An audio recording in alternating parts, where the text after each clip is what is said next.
राज्यातल्या सर्व शेतकऱ्याला सांगू इच्छितो की राज्यामध्ये आता उद्या 27 एप्रिल पासून राज्यात चांगली तीव्र उष्णतेची लाट येणार आहे। काही ठिकाणी 40°, 41°, 42, 43, 45, काही ठिकाणी 47 आणि एखाद्या जिल्ह्यात मात्र 48°पर्यंत राज्यात उन्हाचा पारा जाणार आहे। म्हणून हा अंदाज सर्व शेतकऱ्यांनी लक्षात घ्यायचा।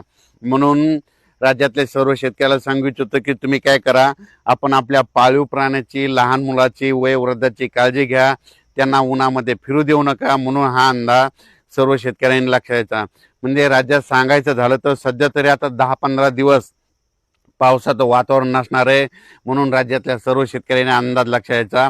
तीव्र उष्णतेची लाट पूर्व विदर्भ, पश्चिम विदर्भ, दक्षिण महाराष्ट्र, उत्तर महाराष्ट्र, कोकणपट्टी, खानदेश या सगळीकडे चांगली उष्णतेची लाट राहणार आहे। म्हणून हा अंदाज लक्षात घ्यायचा।